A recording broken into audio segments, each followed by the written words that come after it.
Bajo ese entendimiento más claro y objetivo de que la carta a los hebreos está dirigida a cristianos, vamos a estudiar un pasaje brevemente que es Hebreos 6, que es una de las 5 amonestaciones que son terribles, por decirlo de una manera, muy concisas de amonestación a los cristianos. Hebreos 6, 4, 5 y 6.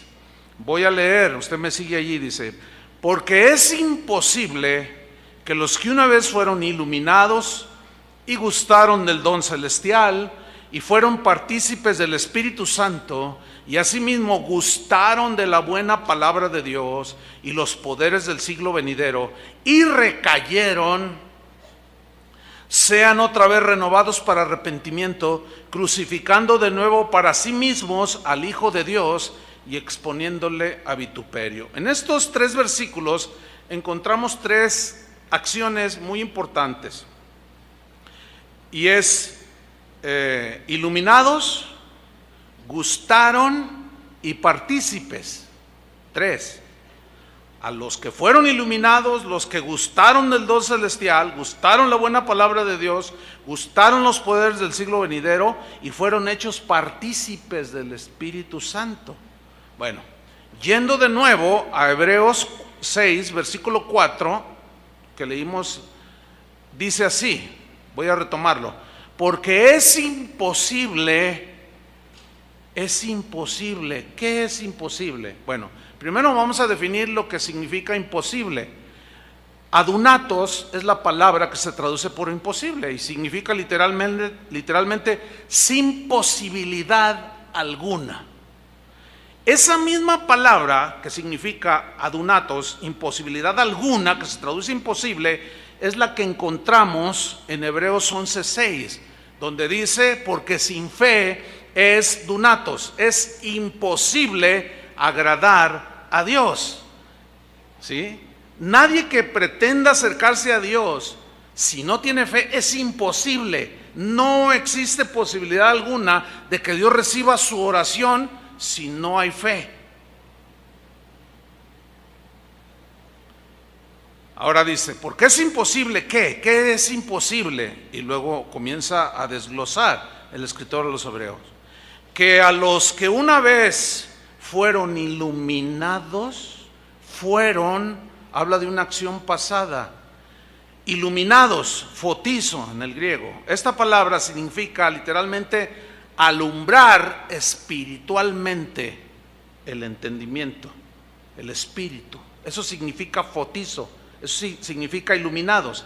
Esa misma palabra, fotizo, alumbrar espiritualmente, es mencionada refiriéndose a cristianos en Hebreos 10:32, que dice así: pero traed a la memoria los días pasados, en los cuales después de haber sido iluminados, fotizo, dirigiéndose a cristianos que fueron alumbrados espiritualmente, sostuvisteis gran combate de padecimientos por causa de Cristo. Entonces, si la palabra fotizo se utiliza en Hebreos 6:4 y también en Hebreos 10:32, en el cual no hay ningún problema, digamos, de entender que se dirige a cristianos en Hebreos 6:32, ¿por qué dudar que Hebreos 6:4 no se dirija a cristianos? ¿Me estoy explicando? Ahí está. Ahora, la misma palabra fotizo la utilizó Pablo refiriéndose a cristianos en Efesios 1:18. Dice: alumbrando los ojos de vuestro entendimiento. Aquí alumbrando ya está traducido más ampliamente, es fotizo. Habiendo sido alumbrados espiritualmente los ojos de vuestro entendimiento. ¿Para qué fueron iluminados y los cristianos? Porque aquí se refiere a cristianos. Efesios 1:18. Si decimos que Hebreos 6:4 no se refiere a cristianos, entonces tampoco Efesios 1:18 se refiere a cristianos, lo cual no es así. Alumbrando los ojos de vuestro entendimiento para que sepáis, tiene que haber alumbramiento espiritual para saber cuál es la esperanza a que Él los ha llamado, y tenemos que ser iluminados espiritualmente para saber cuáles son las riquezas de la gloria de su herencia. ¿Sí? Hay muchísimos más textos, no podemos citarlos todos, pero enseguida habla de los que gustaron del don celestial.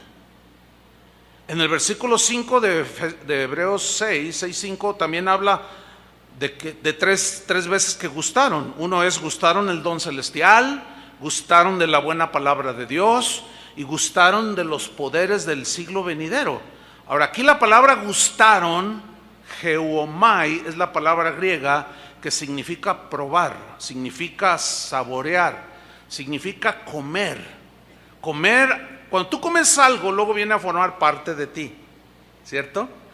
También significa experimentar, habla de una experiencia real y genuina. Y también significa sentir, vivir esa experiencia. Bueno, en Hebreos 2:9 se utiliza geomai, gustar, en referencia a Cristo. Y si se refiere a Cristo, Hebreos 6, 4 y 5 se refiere a cristianos, no hay la menor duda.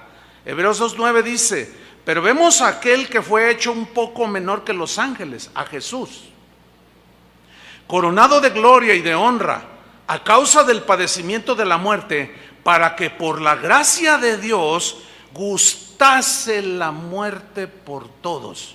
O sea, probó la muerte para morir por nosotros. La saboreó, comió de eso, la experimentó, la sintió, la vivió. Ese mismo verbo es el que se utiliza cuando dice que es imposible que los que una vez fueron iluminados y gustaron la buena palabra de Dios, el don celestial, los poderes del siglo venidero. Entonces, no hay razón para darle una distinta aplicación entre cristianos y no cristianos. Definitivamente es a cristianos. El apóstol Pedro utiliza geomai en 1 de Pedro 2:2. Dice así, desead como niños recién nacidos. Aquí el recién nacido es en el Señor, ¿sí? Desead la leche espiritual no adulterada, para que por ella crezcáis para salvación, si es que habéis gustado la benignidad del Señor. Gustado, geomai, si es que habéis experimentado, si es que habéis saboreado, habéis comido de Jesús. ¿Se acuerdan cuando Jesús dijo, el que no come mi carne y bebe mi sangre? O sea, se refiere a experimentar, creer su sacrificio por nosotros en la cruz, que fue una vivencia, no fue intelectual, involucró el razonamiento, obviamente, porque primero hay que entenderlo en la razón, ¿sí? Para entonces poder creer la salvación que se nos está ofreciendo. Y luego sigue diciendo, retomo el versículo, porque es imposible a los que una vez fueron iluminados y gustaron del don celestial, gustaron de la buena palabra de Dios, de los poderes del siglo venidero, y fueron hechos partícipes del Espíritu Santo. ¿Partícipes de qué? ¿O de quién? Del Espíritu Santo. Metokos es la palabra que se traduce por partícipes. Y metokos se puede traducir también, o su sentido estricto es partícipes en algo o con alguien, ¿sí? También se puede traducir como alguien que tiene parte en algo o con alguien, ¿sí? También significa asociado, pero de una manera sólida, íntima. También se puede traducir como coligado, o sea, íntimamente unido significa. Y también se puede traducir como compañero. Bien, metokos, este verbo, partícipes, se usa en Hebreos 3:1 refiriéndose a cristianos. Y si se refiere en Hebreos 3:1 a cristianos, no existe razón alguna para asegurar o creer o afirmar que Hebreos 6, 4 y 5 se refiere a incrédulos. No hay la manera posible, cuando ya se ve de una manera más concisa y profunda, de equivocarnos. Se refiere a cristianos. Entonces se usa en Hebreos 3:1. Por tanto, hermanos santos, participantes, metokos, con alguien, participaron, estuvieron coligados, compañeros, asociados de manera íntima, en este caso del llamamiento celestial. O sea, que habían hecho caso al llamamiento celestial y lo experimentaron, lo vivieron, lo sintieron porque fueron iluminados y lo gustaron. Dice: considerad al apóstol y sumo sacerdote de nuestra profesión, Cristo Jesús. Repito, alguien que es inconverso, que no es cristiano, no puede considerar a Jesús como su sumo sacerdote. Imposible. En Hebreos 3:12 al 14 se vuelve a utilizar metokos en referencia a cristianos, por lo cual deducimos que en la misma carta a los Hebreos, capítulos más abajo, hasta el 6, es imposible que no se esté refiriendo a cristianos también. Dice Hebreos 3:12: mirad, hermanos, que no haya en ninguno de vosotros corazón malo de incredulidad para apartarse del Dios vivo. A ver, entonces la pregunta aquí sería la siguiente: ¿acaso algún cristiano puede llegar en algún momento, por alguna razón que ya hemos explicado, tener corazón malo de incredulidad y apartarse del Dios vivo? Pues eso es lo que dice allí. Sigo leyendo el versículo 13 al 14 para que vean que se refiere a cristianos, metokos, ¿sí? Antes exhortaos los unos a los otros cada día, entre tanto que se dice hoy, para que ninguno de vosotros son los cristianos, se endurezca en su corazón por el engaño del pecado. Acuérdense que un pecado no confesado es un pecado no perdonado. Un pecado no confesado es un pecado que se va acumulando, que hace la misma acción que hace el colesterol, que se va acumulando en las arterias y va endureciendo las arterias. Llega un momento en que ya no deja fluir la sangre y la persona le da un infarto y muere.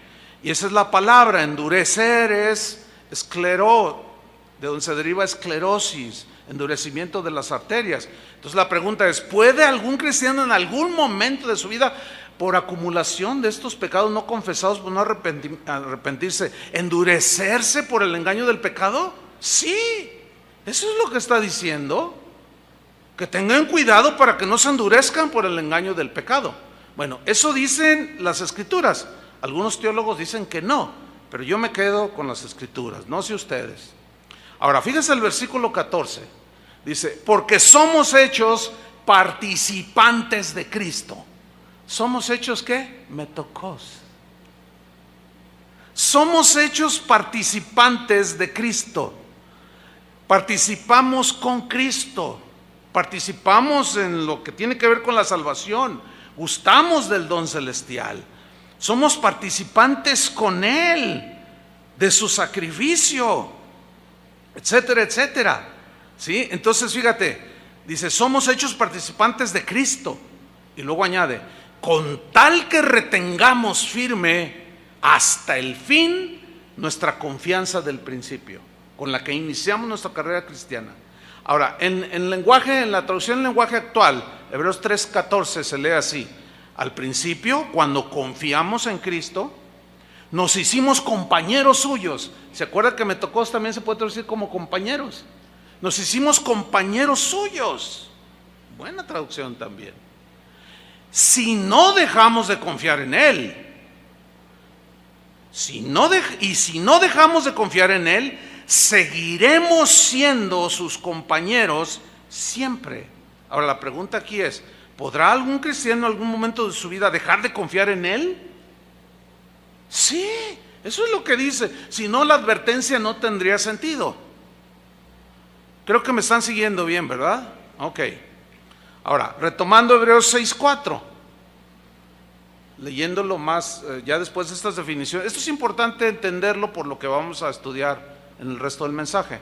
Dice Hebreos 6:4: porque es imposible, no hay manera alguna que los que una vez fueron iluminados y gustaron del don celestial y fueron hechos partícipes del Espíritu Santo y asimismo gustaron de la buena palabra de Dios y de los poderes del siglo venidero y recayeron. ¿Qué significa recayeron? Algo pasó en el camino, en su trayecto, en su carrera, en la vida cristiana. Quizás empezaron a pecar, no confesaron, se fue enfriando su amor, se fue endureciendo el corazón, se empezaron a deslizar poco a poco y de pronto soltaron el arado. Negaron a Jesús, blasfemaron a Jesús y terminaron en la apostasía.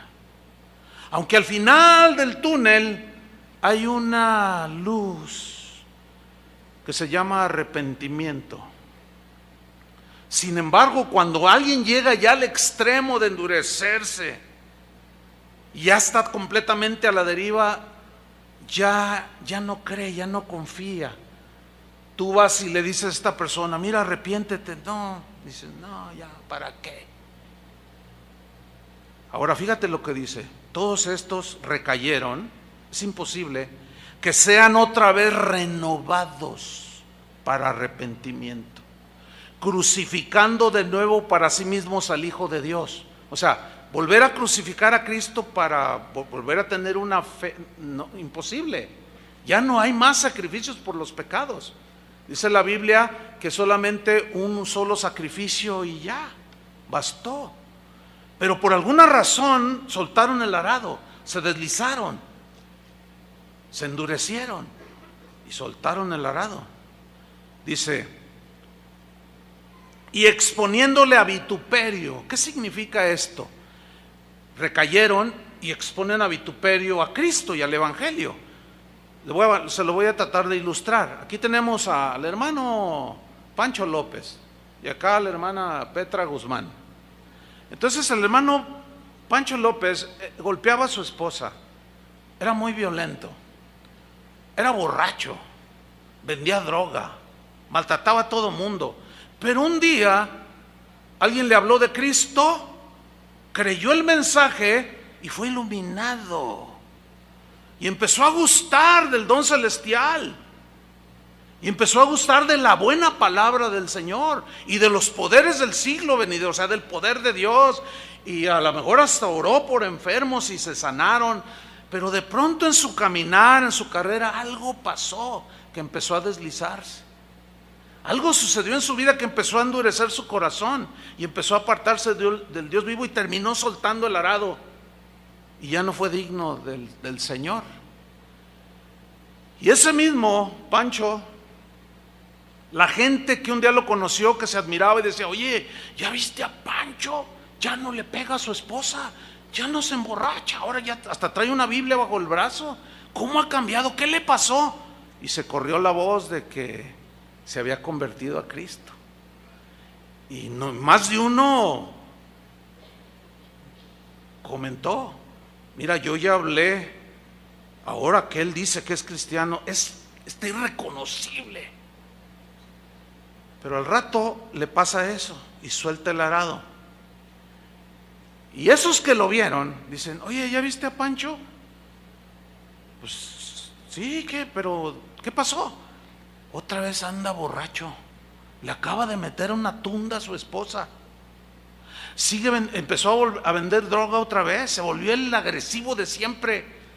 Si eso es ser cristiano. Y empiezan a burlarse de Cristo y empiezan a burlarse del Evangelio. No, si eso es ser cristiano, mira, yo no tomo, no me emborracho, no, nada. No, yo ya estoy con el Señor, yo ya me voy con el Señor. Y lo exponen a vituperio.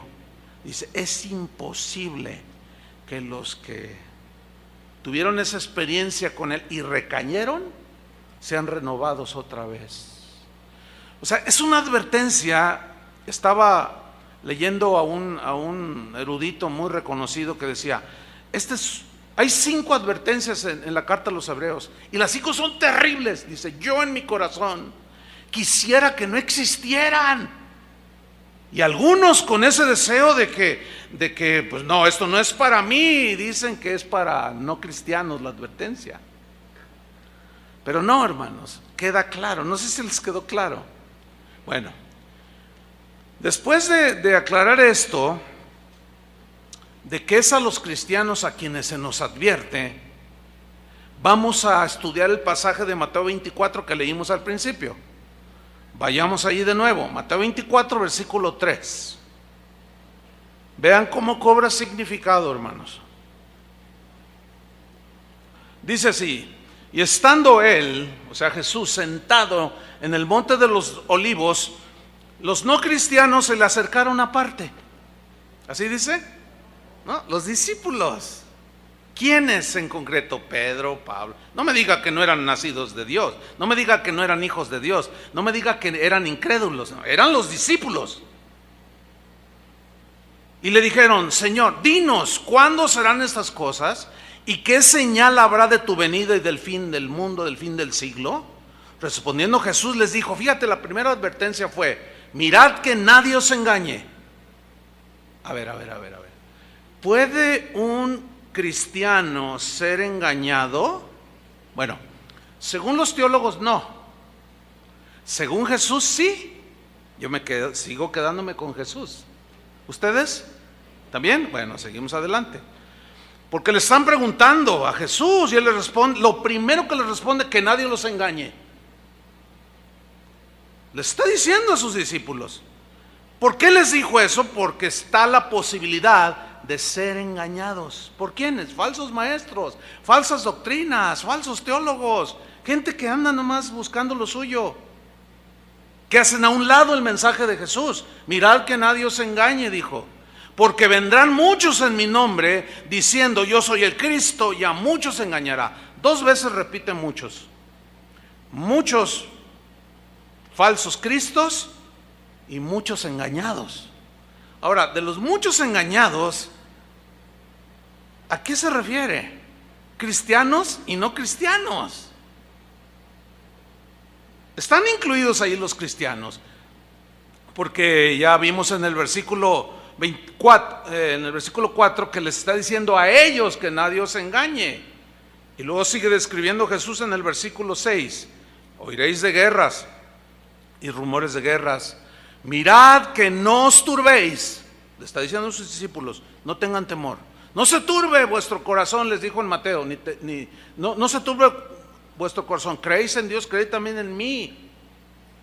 Dice: en el mundo tendréis aflicciones, pero confíen, yo he vencido al mundo. Esas aflicciones eran por causa de persecución. Ni se les ocurra negarme.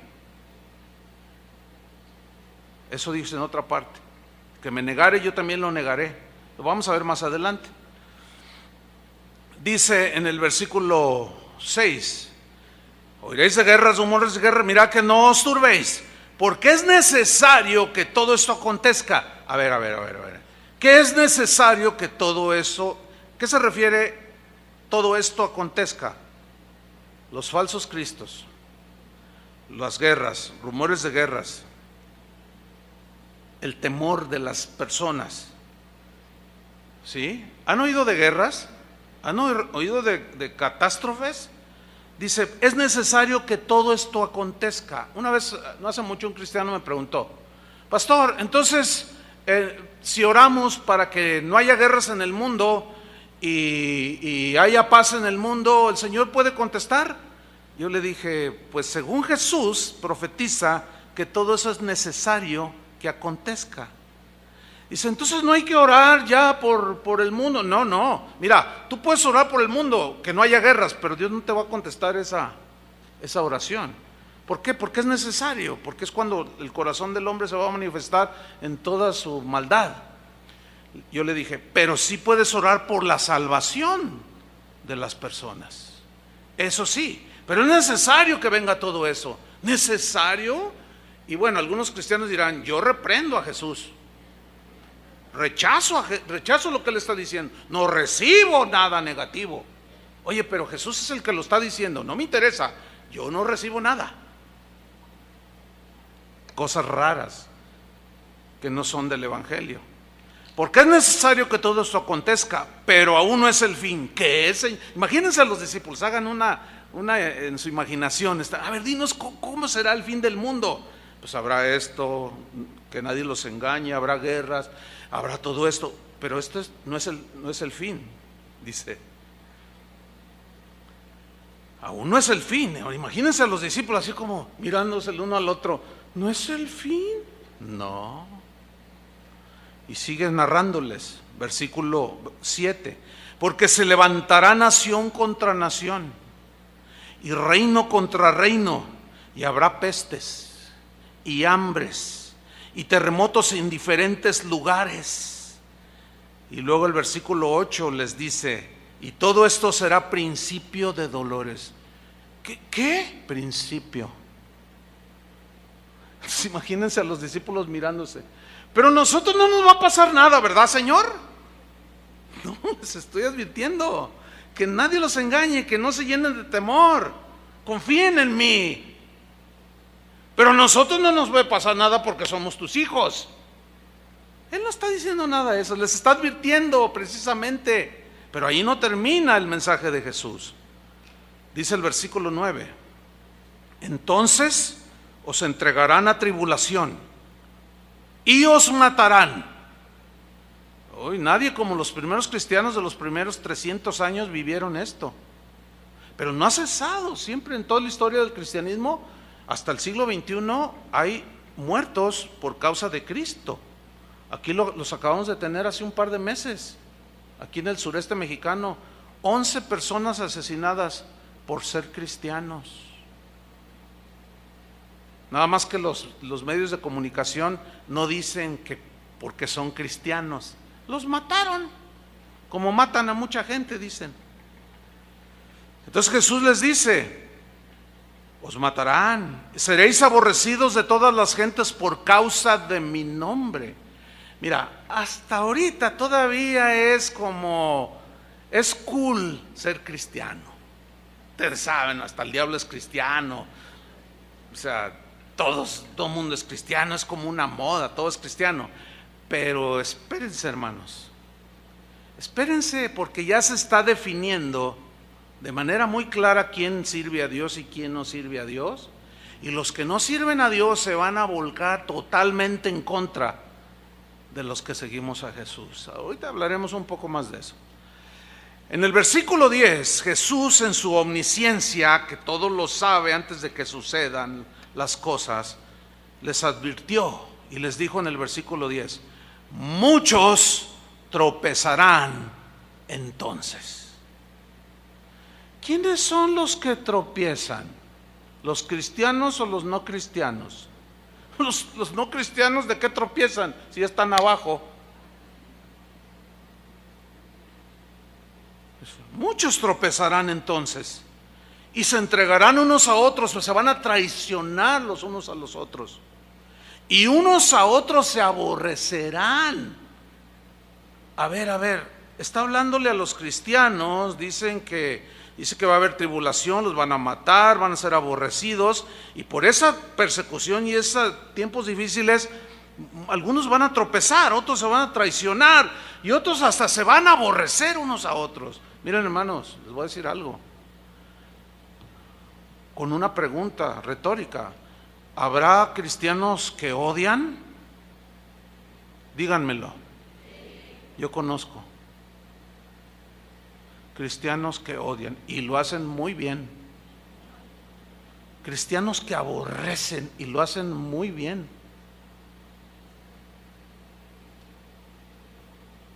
Esos son los candidatos a tropezar más fácilmente cuando arrecie la persecución. Pero ahí no termina Jesús. En el versículo 11 insiste en algo: y muchos falsos profetas se levantarán y engañarán a muchos. Mira, yo he visto, le puedo contar cantidad de testimonios de gente que algo pasó en su caminar. Se amargaron, se dolieron, resentidos, qué sé yo, se endurecieron, se empezaron a deslizar y terminan en sectas. Terminan en sectas, terminan creyendo doctrinas diabólicas, doctrinas de demonios, arrastrados por los falsos profetas, puesto que no creyeron al verdadero profeta, que era Cristo en este sentido aquí, en Mateo. Lo desechan a él, desechan sus palabras terminan creyéndole a hombres que se las dan de profetas y van a engañar a muchos. Pero hermanos, a donde quería yo llegar es al versículo 12. ¿Por qué? Porque una de las señales más perturbadoras para los cristianos, la advertencia más enfatizada que hizo Jesús es, miren, está en el versículo 12. Y por haberse multiplicado la maldad, el amor de muchos, ¿qué? Se enfriará. Ahora, aquí vamos a delinear algunas cosas. Y por haberse, o sea, haberse habla de un hecho ineludible, sí o sí se dará. ¿Qué? La multiplicación. ¿Qué significa aquí multiplicación? Algo que es tan acelerado en su multiplicación que ni cuenta te vas a dar cuando ya esté allí. Es como ahora en tiempos de lluvias, los que tienen un pedacito ahí de jardín, ahorita en la tarde lo limpian y luego mañana van y lo quieren limpiar otra vez y aparecen unos hongos de este tamaño. ¿Han visto eso? Y tú dices, ay, ayer no estaba, ¿a poco creció tan rápido? Ni cuenta te diste. Y se multiplicaron de una manera imperceptible. Esa es la idea aquí. Y por haberse multiplicado, pero no fueron hongos aquí, ojalá y fueran hongos. ¿Qué fue lo que de pronto explotó como de la noche a la mañana en los últimos tiempos? Que sin duda son estos: la maldad. Anomia es la palabra que se traduce por maldad. Está formada de dos partes. A, que significa sin, y nomos, ley, o sea, significa carencia de ley, pero obviamente que se refiere a personas, ¿sí? Porque la maldad no está en el trolebús en el que te subes, la silla donde estás sentado no es mala, ni perversa, ni pervertida. Pues no, las cosas inanimadas no. ¿Se acuerdan que Jesús dijo que del corazón del hombre salen, ¿qué? Lo que contamina al hombre. Salen los adulterios, las maldades, las fornicaciones, salen los homicidios, salen las mentiras, sale todo lo malo. Entonces se refiere a gente sin ley. Esa palabra también se puede traducir por iniquidad. Es decir, pónganme mucha atención, la gente sin Dios, llegará el momento en que lanzarán por la ventana todo tipo de ley. Las leyes morales las tirarán por la ventana. Las leyes de los hombres, de los países, de las naciones, no las respetarán tampoco. Mucho menos la ley de Dios, mucho menos la palabra de Dios. Y aquí está estableciendo Jesús que va a haber una multiplicación de gente que serán ley para sí mismos, que no respetarán absolutamente ninguna ley de ningún tipo, ni moral, ni de educación, ni de nada. Y es cuando viene esta multiplicación que como de la noche a la mañana de pronto apareció. Y déjenme decirles, les tengo una mala noticia, pero ya están los hongos por todos lados, de una manera increíble, descarada, y algunos todavía en su tibieza no se han dado cuenta que estamos totalmente invadidos de gente sin ley, de maldad a grado sumo. Espero que estén ahora en este momento enterados de lo que desgraciadamente pasó en Francia, en Niza, una de las ciudades más quietas, según eso, donde más tranquilidad se vive del mundo, así decían hasta hace 3 días. Cuando un tipo toma un camión de 20 toneladas y empieza a arrollar mujeres, niños, bebés. Un testigo, yo cuando vi esa noticia me impactó. Yo no sé si a usted le impactó o dijo, bueno, otro caso más. Y hablaré un poco más de eso. ¿A quién se le ocurre? ¿Qué está pasando en la mente de los seres humanos? Los actos terroristas que hemos vivido. Bueno, no aquí en México tanto, pero en otros países. En Estados Unidos, la cifra casi llega a 60 millones de niños abortados. 50 y tantos millones, ya van para 60 millones desde que se legitimizó el aborto. Pero ¿qué clase de mundo estamos viviendo donde legislan para proteger un perro, para proteger un gato y para proteger un chango? Que nadie le toque ni un pelo, ni el bigote, siquiera. Si no te meten a la cárcel. Y esa ley ya está vigente aquí en Jalisco. ¿Sí? Y por otro lado legislan para matar bebés. Digo, dígame, ¿en qué clase de mundo es este? ¿Tiene alguna congruencia? Se ve claramente que no hay ley moral, ni ética, ni espiritual, ni de ellos mismos sus propias leyes que habían puesto para vivir cívicamente, ellos mismos las están ahora pisoteando. ¿Usted cree que esos van a guardar la ley de Dios? Y usted y yo que queremos guardar la ley de Dios, ahí es donde se nos va a venir el mundo encima, hermano. Y a ver cuántos aguantan. Y a ver cuántos no sueltan el arado. Y a ver cuántos no niegan a Jesús. Supo de la historia esa que se hizo a nivel mundial conocida, de un niño que se cayó en donde estaba un simio ahí, un gorila. ¿Todos saben lo que estoy hablando? Aún así, hay cristianos que dicen, no, yo no veo las noticias, porque son puras malas noticias. Pues te quiero exhortar, hermano, en buena onda, como dicen los chavos, con buen espíritu. No debes hacer eso. ¿De qué manera te vas a dar cuenta en el mundo en el que vives? Necesitas cuando menos de pasada echar a un lado a volar el Face y ponte a ver las noticias. Para que veas el mundo en el que vives, para que veas que Jesús ya está a las puertas y algunos todavía están dormidos, comiendo su helado de vainilla. Y este niño cayó accidentalmente. Y pues el orangután o el gorila lo tomaba y no lo estaba maltratando. Lo que pasa es que es un animal salvaje que no razona, nada más tiene instintos, y lo arrastraba. Imagínate que tú, mujer, fueras la madre de ese niño y tú el padre de ese niño. ¿Qué vida desearías tú que se salvara? ¿La del simio o la del niño? Bueno, como simples humanos, hermano. El problema es que los ambientalistas y yo oigo un programa los sábados que habla de los animales, y lo oigo porque, bueno, no quiero largo de explicar, pero tiene una razón, no porque me gusta, sino porque quiero saber cómo están pensando. Y ellos, no, que el perro, ay, que no le dé el sol al perro.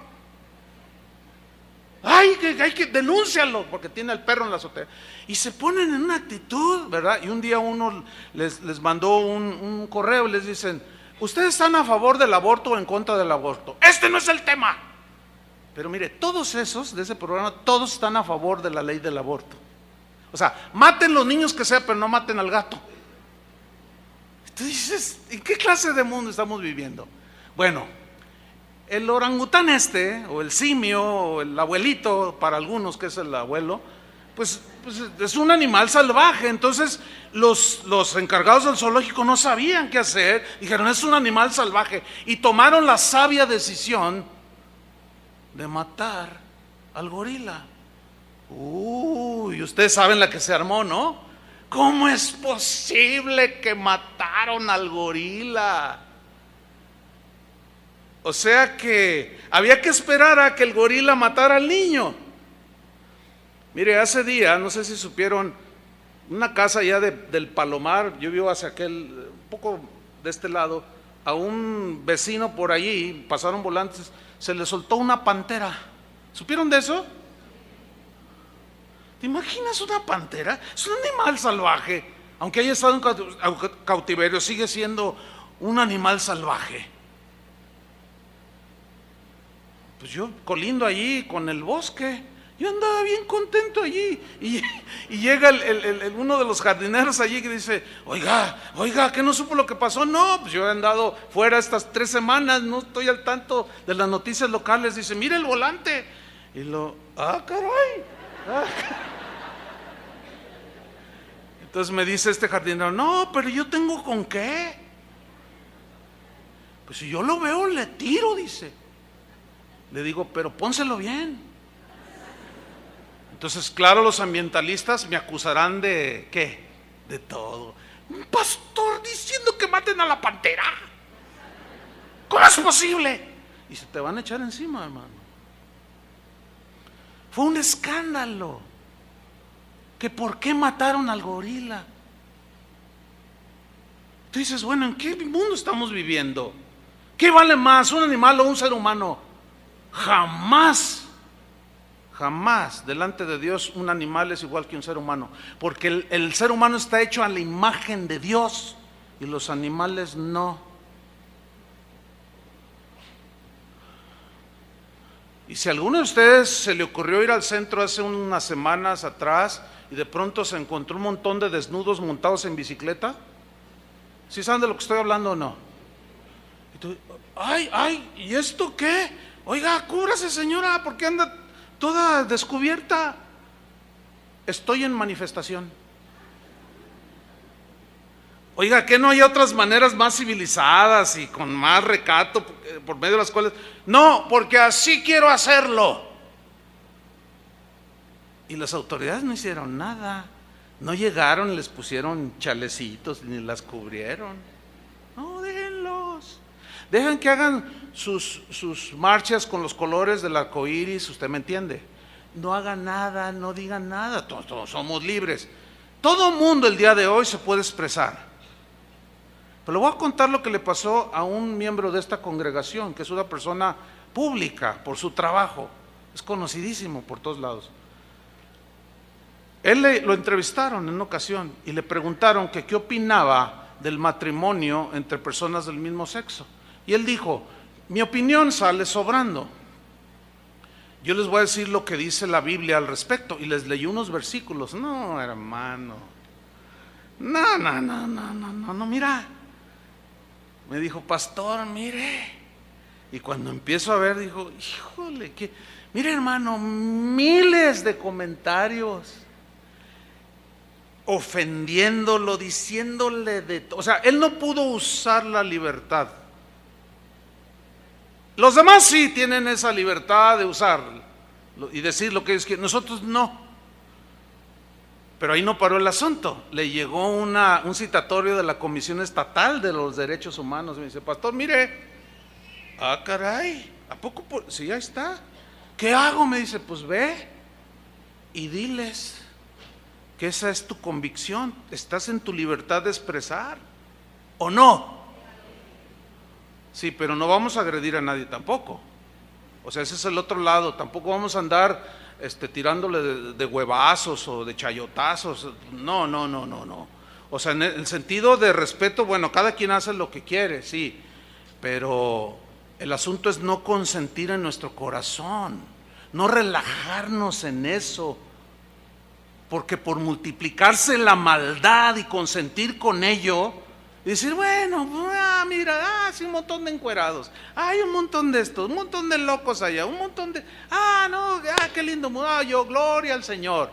Y se te hace tan común, que al rato empiezas a tolerar en tu corazón todas esas cosas que salen de la maldad y de la gente sin ley.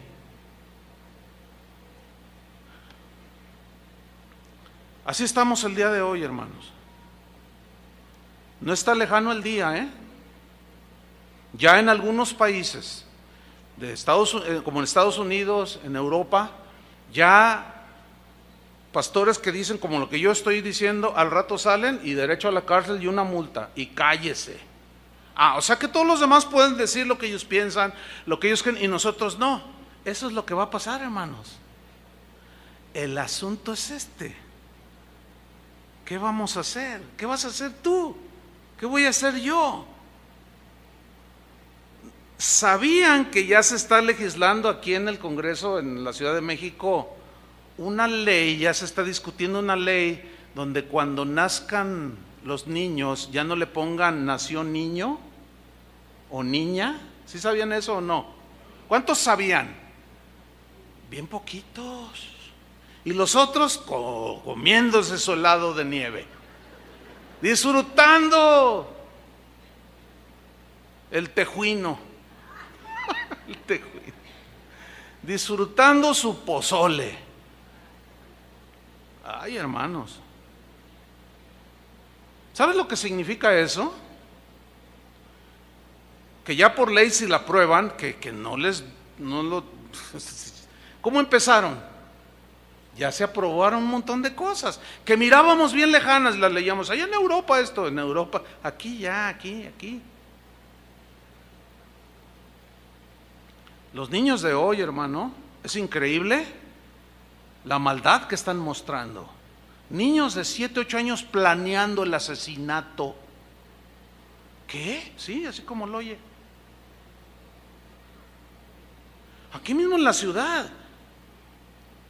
Entre 4 a 5, 6 muertos todos los días. Con una hazaña que tú dices, ¿de dónde está saliendo todo esto? Vas conduciendo por la de López Mateos y de repente pasas un puente y dices, ay, mira un colgado. Sí, en la semana pasada hubo otro. O sea, ya hasta los de las noticias, otro colgado con los intestinos de fuera. Uno más. Y así ya lo dicen con una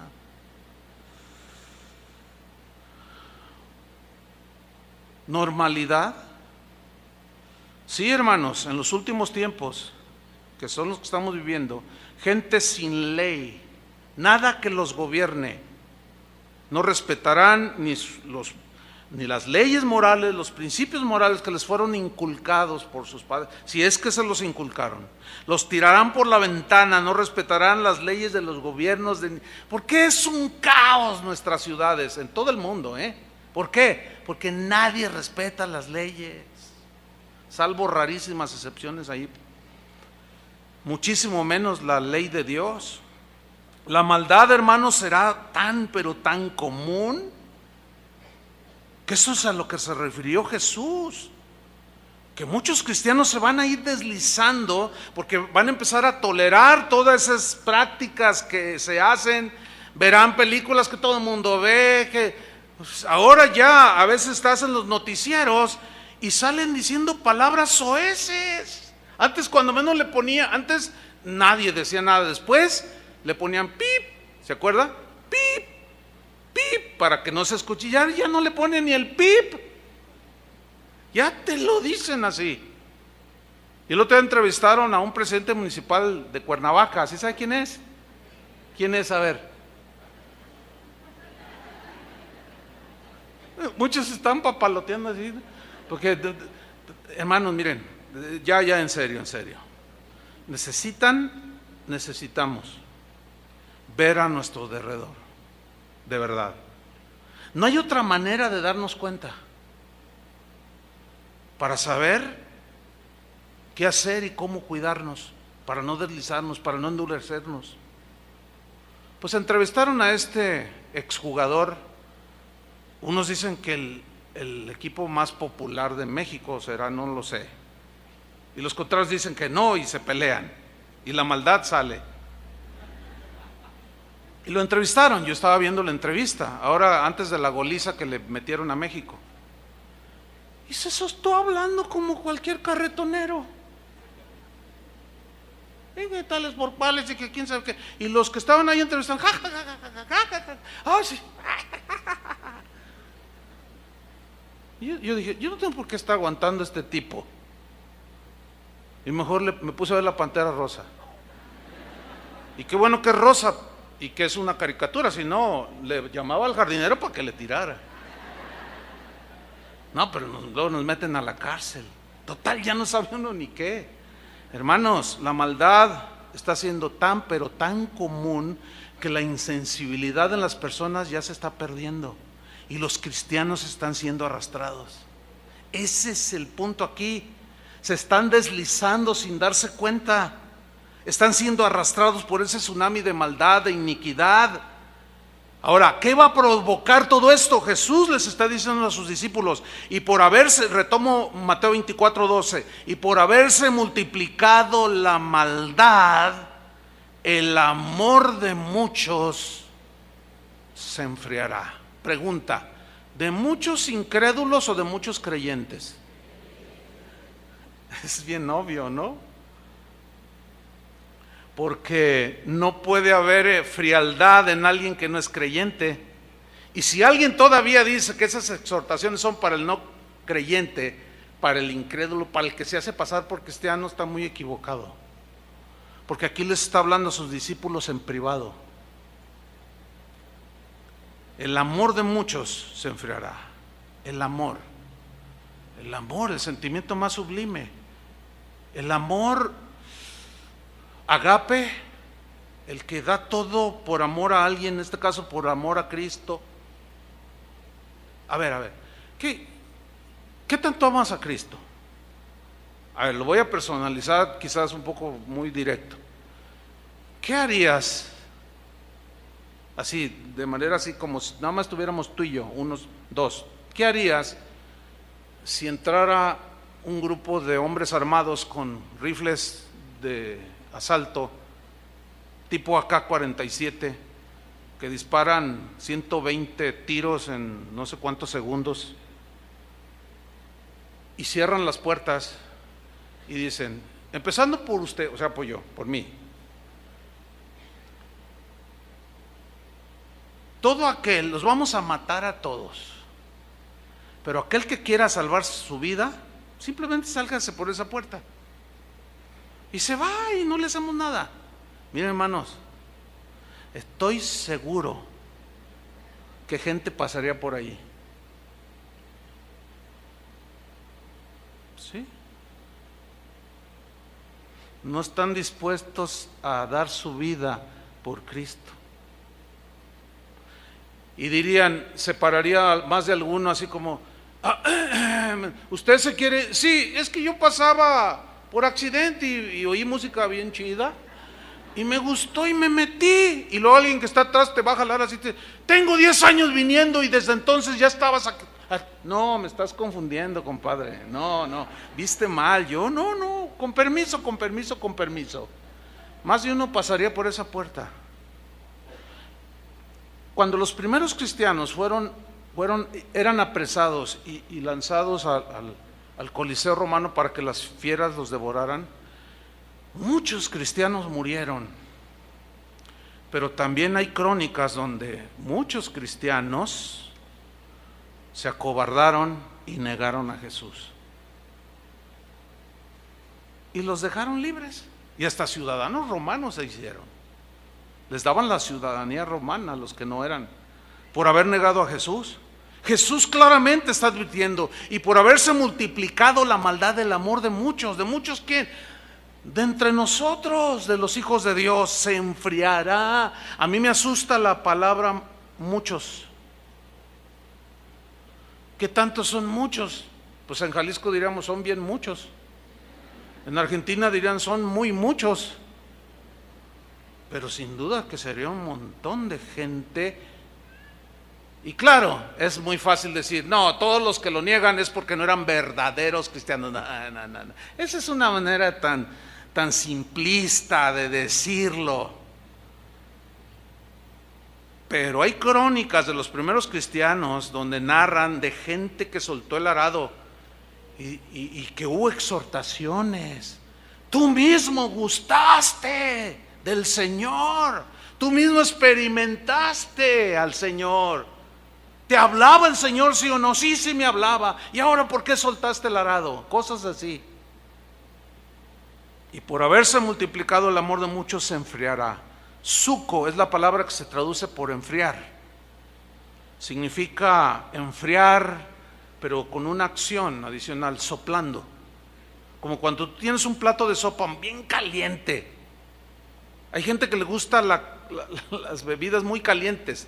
A mí me gusta mucho el café, pero no me lo puedo tomar muy caliente, ¿verdad, Tony? Ahora que andábamos haciendo una visita, ¿quieres un café? Sí, y ahí donde los compramos siempre los venden hirviendo.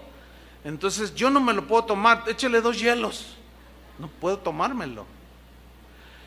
Pero ¿qué es lo que se hace con una sopa que está ahí muy caliente? Empiezas a hacer soplando, ¿sí? Eso es lo que significa suco, enfriar soplando. O sea, hay una acción, soplar. ¿Qué es lo que soplará sobre nuestros corazones, hermanos? La maldad.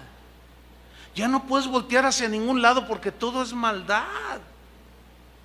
Ahora que andábamos en una conferencia hace un par de semanas en los Estados Unidos con las casas de oración, un pastor me dice, te voy a comentar algo, dice, bien tremendo, fíjate que un pastor ahí de la ciudad donde yo vivo, lo metieron a la cárcel y directo fue, casi sin juicio. ¿Qué hizo el pastor? Dice, híjole, pues violó a un niño de su congregación. ¿Qué? El pastor violó, ¿cómo? Ya te arruiné el día, me dice. Ya me lo arruinaste. ¿Cómo es posible un pastor? Bueno, habíamos oído que los sacerdotes, los padres católicos, pero un pastor.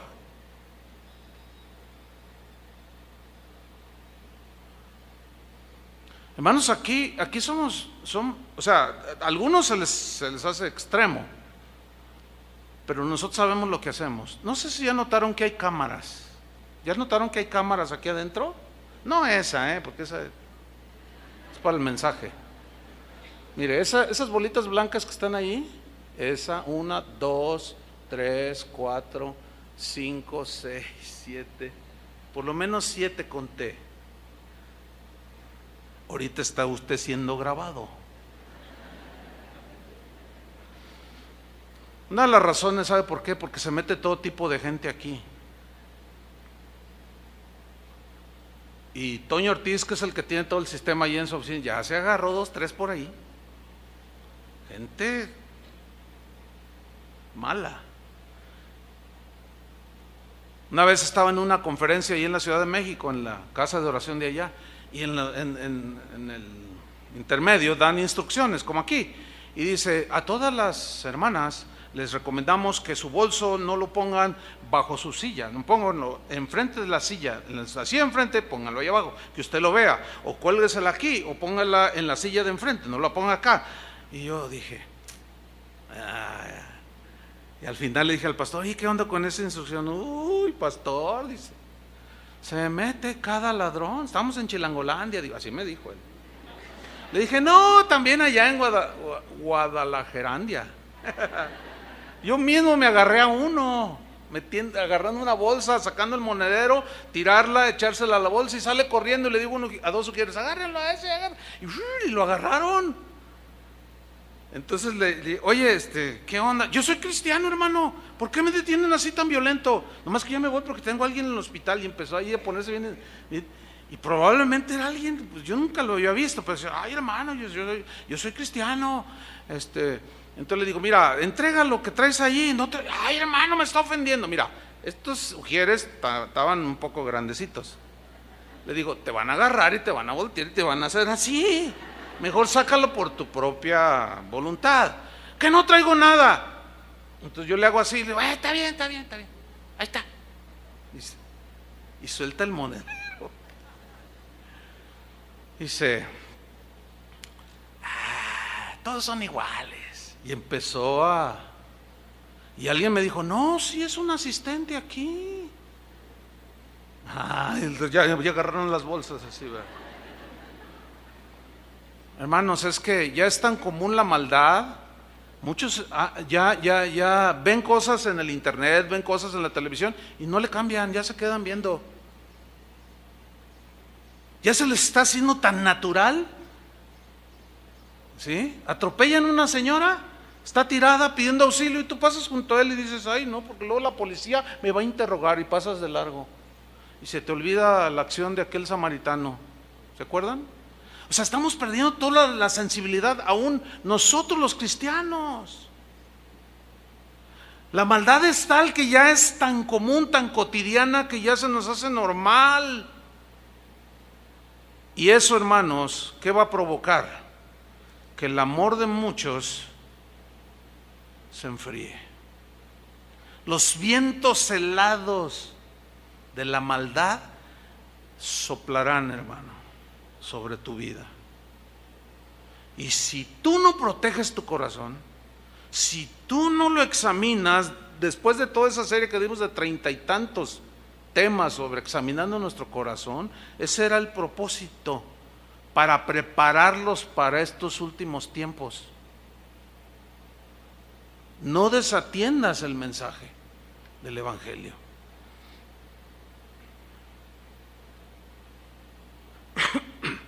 El amor de muchos se enfriará, el celo se enfriará, el amor por Jesús, el amor por la palabra se enfriará. ¿Qué hace una persona que gustó del don celestial, que gustó de la buena palabra y que caminó años ferviente, pero algo pasó en su vida y de repente se empezó a enfriar en su corazón? ¿Has visto y conocido cristianos que se han enfriado? Yo sí. Hablas con ellos, no tienen fe, están endurecidos, descalifican todo, nada les parece, todo lo critican, porque alguien que está lleno del Espíritu Santo es muy diferente. Por eso la advertencia de Jesús en Mateo 24:13, mas el que persevere hasta el fin. ¿Por qué perseverar hasta el fin? ¿Por qué no a la mitad? ¿Por qué Jesús dijo hasta el fin? Porque la palabra perseverar, hupomeno, significa quedarse en un lugar sin abandonarlo. Y de ahí la frase hasta el fin. O sea, aguantar allí sin moverte hasta el fin. Habla de soportar sufrimiento, ataques, luchas y aún hasta la muerte, violencia, ¿sí? Soportar con valentía y confianza bajo condiciones totalmente adversas. Ese es lo que nos espera, hermanos, en este mundo. Por eso es que no queremos perder el tiempo en dar mensajes intrascendentes en esta congregación. Hasta el máximo yo estoy aprovechando la libertad que hasta ahorita tengo para decir claramente las cosas. Cuando ya venga la restricción, veremos la manera de decir lo mismo con otras palabras. Hay que tener sabiduría también, pedirle a Dios sabiduría.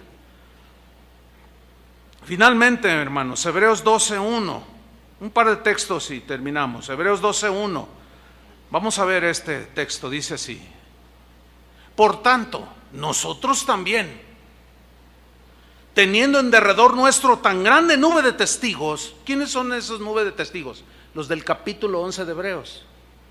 Abraham por la fe obedeció, Moisés por la fe dejó Egipto, José, Sansón, David, Jefté. Esos son la nube de testigos a la que se refiere aquí, al capítulo 11. Dice, y empieza a utilizar un lenguaje deportivo de las carreras,